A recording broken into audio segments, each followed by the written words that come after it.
ഇപ്പോൾ പ്രധാനപ്പെട്ട ഒരു വാർത്ത വരുന്നു. ശബരിമല സ്വർണ്ണക്കൊള്ളയിൽ മുൻ ദേവസ്വം ബോർഡ് പ്രസിഡന്റ് എൻ വാസുവും പുറത്തേക്ക്. സ്വാഭാവിക ജാമ്യം അനുവദിച്ചിരിക്കുന്നു കൊല്ലം വിജിലൻസ് കോടതി.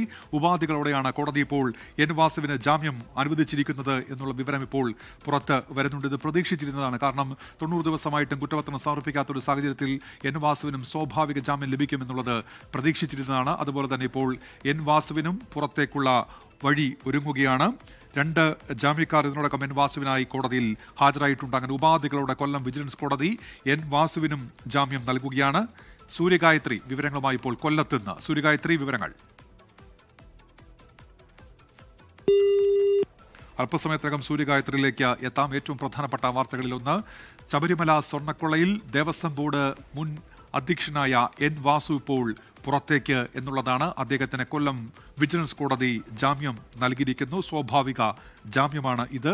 ഉപാധികളോടെയാണ് കോടതി ഇപ്പോൾ ജാമ്യം നൽകിയിരിക്കുന്നത്. അങ്ങനെ ശബരിമല സ്വർണ്ണക്കൊള്ളയുമായി ബന്ധപ്പെട്ട് ഒരാൾ കൂടി ജാമ്യം ലഭിച്ച് പുറത്തേക്ക് വരികയാണ്. എൻ വാസു, മുൻ ദേവസ്വം കമ്മീഷണർ, മുൻ ദേവസ്വം അധ്യക്ഷൻ. അദ്ദേഹം കൂടി ഇപ്പോൾ പുറത്തേക്ക് വരികയാണ്. അതിന് ഒപ്പം തന്നെ ഇപ്പോൾ ഈ പങ്കജ് ഭണ്ഡാരി, ഗോവർദ്ധൻ, KS പേജ് എന്നിവരുടെ റിമാൻഡ് കാലാവധി നീട്ടിയെന്നുള്ള വാർത്ത കൂടി വരുന്നുണ്ട്. കൊല്ലം വിജിലൻസ് കോടതിയാണ് ഇപ്പോൾ എൻ വാസുവിന് ജാമ്യം നൽകിയിരിക്കുന്നത്. ഉപാധികളോടെയാണ് ഇപ്പോൾ കൊല്ലം വിജിലൻസ് കോടതി എൻ വാസുവിന് ജാമ്യം അനുവദിച്ചിരിക്കുന്നത്. അങ്ങനെ ശബരിമല സ്വർണ്ണക്കൊള്ളയുമായി ബന്ധപ്പെട്ട് എൻ വാസു കൂടി ഇപ്പോൾ പുറത്തേക്ക് വരുന്നു എന്നുള്ളതാണ്. 90 ദിവസമായിട്ടും കുറ്റപത്രം നൽകാത്ത ഒരു സാഹചര്യമുണ്ട്. ആ ഘട്ടത്തിൽ സ്വാഭാവിക ജാമ്യം ലഭിക്കും. അതുപ്രകാരമാണ് ഇപ്പോൾ എൻ വാസുവും പുറത്തേക്ക് വരുന്നത്. സൂര്യഗായത്രി ചേരുന്നുണ്ട്. സൂര്യഗായത്രി, വിവരങ്ങൾ എന്തൊക്കെയാണ്?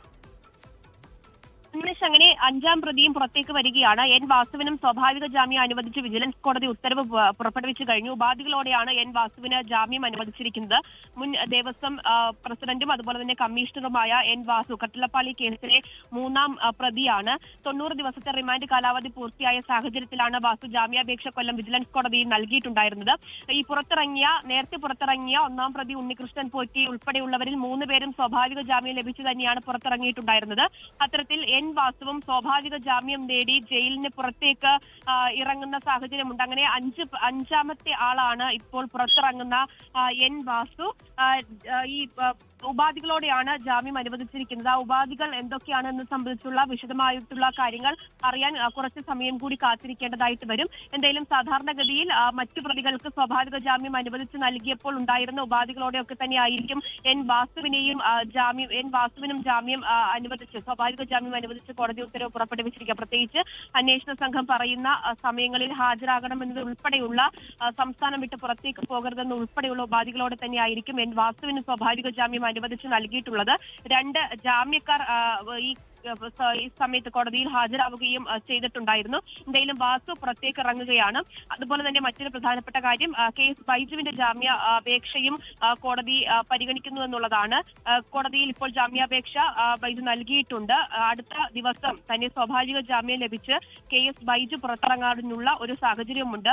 ഇതിപ്പോൾ താൽക്കാലിക കുറ്റപത്രം പോലും സമർപ്പിക്കാൻ SITക്ക് കഴിഞ്ഞിട്ടില്ല എന്നതിന്റെ ഒരു അനുകൂല സാഹചര്യം കൂടി കണക്കിലെടുത്തുകൊണ്ട് തന്നെയാണ് വാസു ഉൾപ്പെടെയുള്ളവർ സ്വാഭാവിക ജാമ്യത്തിൽ ഇപ്പോൾ പുറത്ത് ഇറങ്ങിയിരിക്കുന്നത് എന്നുള്ളത് തന്നെ ആണ് എടുത്ത് പറയേണ്ടതായിട്ടുള്ളത്. അത് കൂടാതെ ഇപ്പോൾ ഇതുമായി ബന്ധപ്പെട്ട് മറ്റ് 3 പ്രതികളെ കോടതിയിൽ എത്തിച്ചിട്ടുണ്ട്. KS ബൈജു കോടതിയിൽ എത്തിയിട്ടുണ്ട്. അതുപോലെ തന്നെ മറ്റ് ഈ സ്വർണ്ണക്കൊള്ളയുമായി ബന്ധപ്പെട്ട് ഇത് കടത്തി അതുമായി ബന്ധപ്പെട്ട മറ്റ് 2 പ്രതികളെ കൂടി പോലീസ് ഇപ്പോൾ കോടതിയിൽ ഹാജരാക്കിയിട്ടുണ്ട്. അത് പങ്കജ് ഭണ്ഡാരി, അതുപോലെ തന്നെ ഗോവർദ്ധൻ തുടങ്ങിയവരുടെ റിമാൻഡ് കാലാവധി നീട്ടിക്കൊണ്ടുള്ള ഉത്തരവും കോടതിയുടെ ഭാഗത്തുനിന്നുണ്ടായിട്ടുണ്ട്. 14 ദിവസത്തേക്കാണ് റിമാൻഡ് കാലാവധി നീട്ടിയിരിക്കുന്നത്. ഇതിൽ ഏറ്റവും പ്രധാനപ്പെട്ടത് എൻ വാസു കൂടി പുറത്തേക്ക് ഇറങ്ങുന്നു എന്നുള്ളതാണ്. അപ്പോൾ സ്വർണ്ണക്കൊള്ള കേസിൽ ഇതിനോടകം 5 പ്രതികൾ പുറത്തേക്ക് ഇറങ്ങി. 5 പേരിൽ 4 പേരും സ്വാഭാവിക ജാമ്യം ലഭിച്ചു തന്നെയാണ് പുറത്തേക്ക് ഇറങ്ങുന്നത് എന്നുള്ളതാണ് ഏറ്റവും പ്രധാനപ്പെട്ട കാര്യം. SITക്ക് വലിയ വിമർശനം ഉയർന്ന ഒരു സാഹചര്യം കൂടി ഒരുക്കുന്നു എന്നുള്ളത് തന്നെയാണ്. ഇതുവരെയും ഒരു താൽക്കാലിക കുറ്റപത്രം പോലും സമർപ്പിക്കാൻ സമർപ്പിക്കാൻ കഴിയാത്ത സാഹചര്യം. സൂര്യഗായത്രിയാണ് ഇപ്പോൾ കൊല്ലത്തുനിന്ന് വിവരങ്ങൾ നൽകിക്കൊണ്ടിരിക്കുന്നത്. ഇപ്പോൾ എൻ വാസുവിന് കൂടി ജാമ്യം ലഭിക്കുന്നു. ശബരിമല സ്വർണ്ണക്കൊള്ളയിൽ ജാമ്യം കിട്ടി പുറത്തിറങ്ങാൻ പോകുന്ന പുറത്തിറങ്ങിയ അഞ്ചാമത്തെ ആളായ എൻ വാസു മാറും ഈ കോടതി ഉത്തരവിന് ജയിലിലേക്ക് എത്തേണ്ടതുണ്ട്. അതിനുശേഷമായിരിക്കും അദ്ദേഹം ജയിൽ മോചിതനാവുക. ഈ ജാമ്യത്തിന്റെ പശ്ചാത്തലത്തിൽ റിനു ശ്രീധർ കൂടി ചേരുന്നുണ്ട്. റിനു, അങ്ങനെ അഞ്ചാമത്തെ ആൾ കൂടി പുറത്തേക്ക് ഇറങ്ങുന്നു. ഇതിനോടകം തന്നെ പ്രതിപക്ഷത്തിന്റെ വലിയ വിമർശനമുണ്ട്.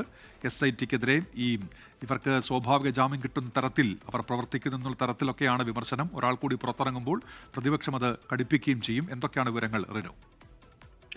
ഉന്മേഷ 2019 ഫെബ്രുവരി 26 വാസു നൽകിയ കത്ത് അംഗീകരിച്ചുകൊണ്ട് മാർച്ച് 19 ബോർഡ് കോച്ചിയുടെ കൈകളിൽ പാളികൾ കൊടുത്തുവിടാൻ തീരുമാനമെടുത്തത് എന്നുള്ളതാണ് SIT കണ്ടെത്തിയിരിക്കുന്നത്. ഇതനുസരിച്ചുള്ള ദേവസ്വം സെക്രട്ടറിയാണ് പാളികൾ കൈമാറിയത്. 2 കേസുകൾ ഇതുമായി ബന്ധപ്പെട്ടുകൊണ്ടുണ്ട്. കട്ടളപ്പാളി കേസുണ്ട്, അതുപോലെ തന്നെ സ്വർണ്ണപ്പാളിയുമായി ബന്ധപ്പെട്ടുള്ള കേസ്. ഇതിൽ ഈ ദ്വാരപാലക ശില്പങ്ങളുടെ സ്വർണ്ണപ്പാളി കൊണ്ടുപോയ കേസിലാണ് ഈ വാസു മുൻ ദേവസ്വം ബോർഡ് പ്രസിഡന്റും അതുപോലെ തന്നെ ദേവസ്വം ബോർഡ് കമ്മീഷണർ കൂടിയായിട്ടുള്ള എൻ വാസു പ്രതിയായിട്ടുള്ളത്. എന്തായാലും സ്വാഭാവിക ജാമ്യം അനുവദിച്ചതിന്റെ അടിസ്ഥാനത്തിൽ അഞ്ചാമനും പുറത്തേക്ക് ഇറങ്ങുന്നു എന്നുള്ളത് തന്നെയാണ്. അഞ്ചാമത്തെയാളും പുറത്തേക്ക് എത്തുന്നു എന്ന് തന്നെയാണ് നമുക്ക് നൽകാൻ വേണ്ടി കഴിയുക. അല്പസമയത്തിനകം തന്നെ ഒരാൾ കൂടി, KS ബൈജു കൂടി പുറത്തേക്ക് എത്തും എന്നുള്ള വിവരവും ഉണ്ട്.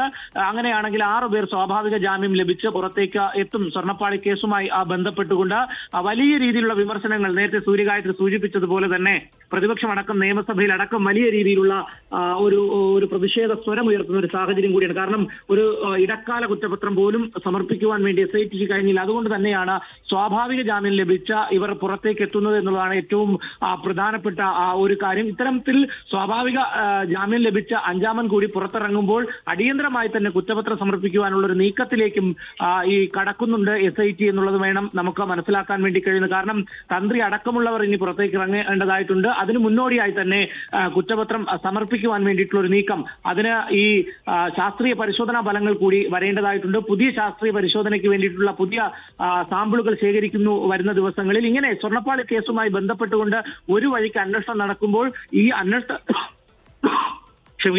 അന്വേഷണ സംഘം പഴുതുകൾ അടച്ച് ജയിലിനുള്ളിലേക്ക് അല്ലെങ്കിൽ അറസ്റ്റ് ചെയ്തവർ ഓരോരുത്തരായി ഒരു വശത്ത് നിന്ന് പുറത്തേക്ക് ഇറങ്ങുന്ന കാഴ്ച കൂടിയാണ് നമുക്ക് കാണാൻ വേണ്ടി കഴിയുന്നത് എന്നാണ് ഏറ്റവും പ്രധാനപ്പെട്ട ഒരു കാര്യം. എന്തായാലും നിലവിൽ ശബരിമല സ്വർണ്ണക്കൊള്ള കേസുമായി ബന്ധപ്പെട്ടുകൊണ്ട് ഈ ദേവസ്വം കമ്മീഷണറും അതുപോലെ തന്നെ മുൻ ദേവസ്വം ബോർഡ് പ്രസിഡന്റ് കൂടിയായിട്ടുള്ള എൻ വാസുവിന് കൂടി നിലവിൽ ഇപ്പോൾ ജാമ്യം ലഭിച്ചിരിക്കുന്നു. കൊല്ലം വിജിലൻസ് കോടതി ജാമ്യം നൽകിയിരിക്കുന്നു എന്നുള്ളതാണ് സുപ്രധാനമായിട്ടുള്ള ഒരു കാര്യം. ശരി റിനു, ഇപ്പോൾ എൻ വാസുവിന് കൂടി ജാമ്യം ലഭിക്കുന്നു ശബരിമല സ്വർണ്ണക്കൊള്ള കേസിൽ എന്നതാണ് ഈ മണിക്കൂറിലെ പ്രധാനപ്പെട്ട വാർത്തകളിൽ ഒന്ന്.